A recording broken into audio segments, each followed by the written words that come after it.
Hi, everyone, and welcome to StudioJake. I, of course, am your host, Jacob Airy. Thank you so much for joining me today on my vidcast, where I talk about all things pop culture, from celebrity news to anime to television, film, and so much more. I really appreciate you tuning in. I would appreciate it if you would like this video, leave me a comment, tell me what you think, share it out to everyone, and of course, subscribe. I'm trying to reach 1,000 subscriptions, so any and all clips of that subscribe button really helps me out. All right, so, and by the way, I meant clicks, not clips. Sorry about that. Okay, so what do we got going on here today? This is from the Publica. She who must not be named, Seattle Museum erases all references to JK Rowling following transphobia accusations. Okay, so this has been going on for a while now. It's really interesting to me because JK Rowling used to be, an ally to the Alphabet Mafia. She was changing characters, as making them not what they were described in the books, just to please sort of the woke crowd. But then when men who were transitioning to women started moving to women's spaces, all of a sudden J.K. Rowling developed a backbone and started speaking out against it, which I have to admit, I was wrong. I thought she would cave, as she had in previous arguments. I remember YouTubers were making fun of her, saying that, one character was a homosexual when he wasn't described as such as in the book. One character was this, one character was that. This character was actually this race, not this race. It was, a roller coaster. And so she went from being politically correct, I guess, just to being fed up. So now, of course, the LGBTQ community, they're big mad at J.K. Rowling for refusing to cave, and they call her a TERF, which stands for Trans Exclusionary Radical Feminist, which she's definitely a radical feminist. I've got several problems with her political outlook. For one thing, she's clearly doesn't like Americans. She wouldn't let any Americans, even in the films set in America, appear in the Harry Potter films. Absolutely dumb. But anyway, so nonetheless, I still think it's ridiculous that this museum is doing this, that they're just scrubbing, it's a pop culture museum. And, I'm not a Harry Potter fan, but even I understand the impact that Harry Potter has had, especially in my generation, on the Gen Y generation. We're kind of the pre-millennials, in between that nice little nest in between Gen X and the millennials.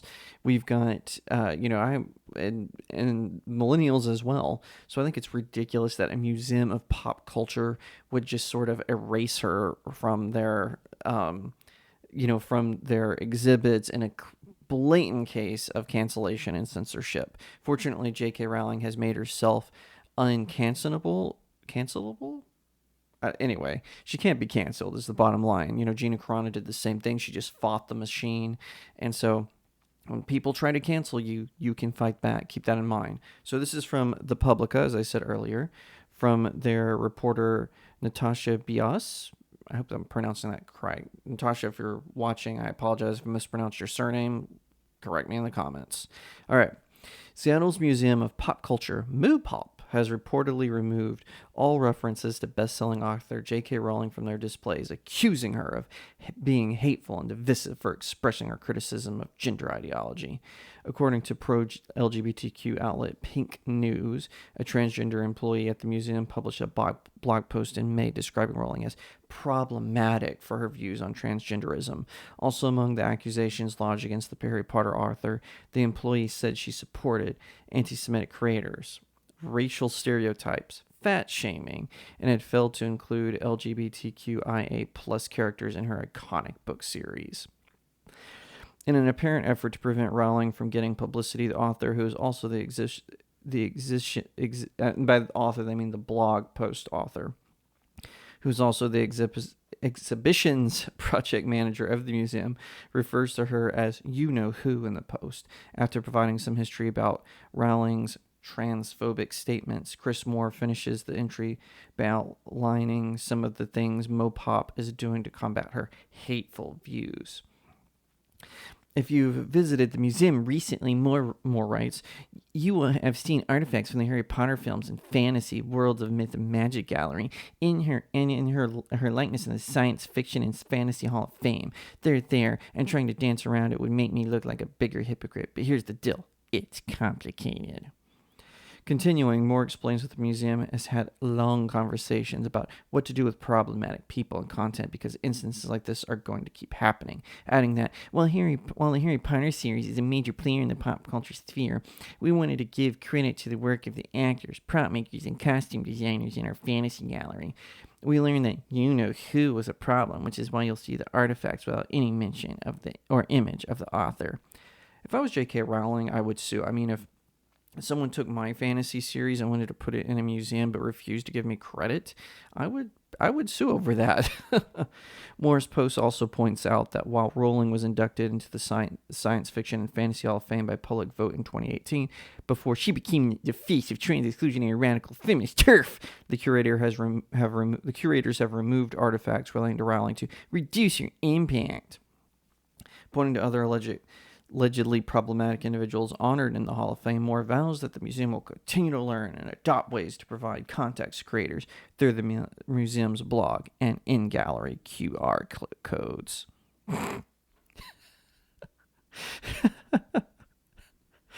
Oh my gosh. Oh my gosh. What a bunch of snowflakes. Holy cow. This is really where they want us to take our society. They want us to be a bunch of cow-towering cowards who, if someone disagrees with us, we throw hissy fits. We throw tantrums. This is basically the writer's room of Disney and Warner Brothers and Paramount, apparently. We can't just have Transformers be about giant robots punching each other.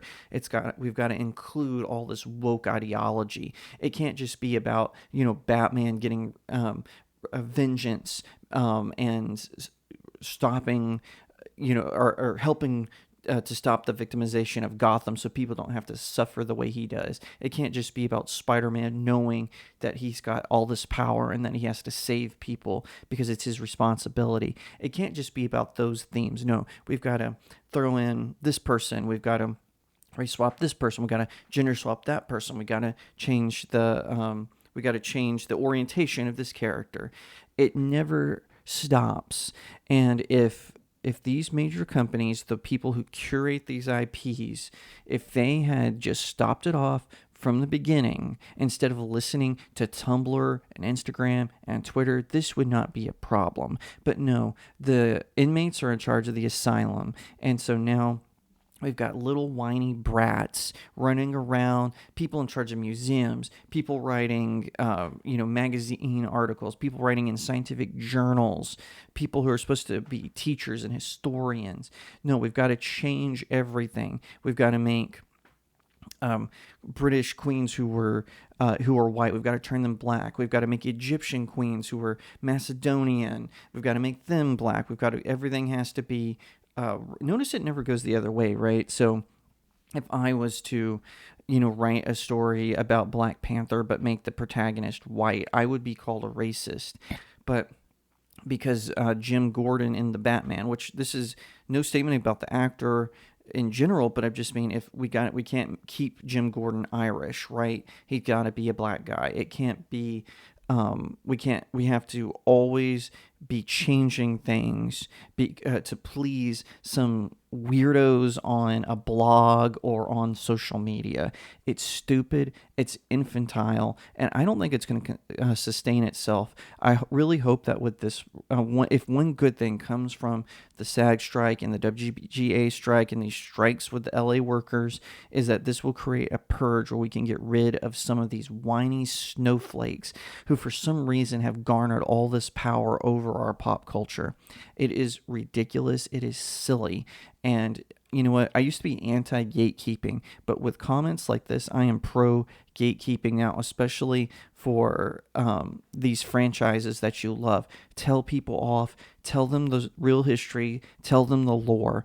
Do not stop. And I applaud JK Rowling Like I said, she was a coward before, but she grew a spine. I wish she had had a spine way early on, but she has a spine now, and I applaud her for standing up for her work and for what she believes in. Thank you so much for watching this video. I hope that you'll give it a thumbs up, that you'll leave me a comment and tell me what you think, that you'll share it out with your friends, and of course, consider subscribing to Studio Jake. I cover all kinds of nerd and pop culture topics, including film, television, anime, comic books, and so much more. I hope that you'll also head over to my main website, StudioJakeMedia.com, where I have even more news, views, and commentary.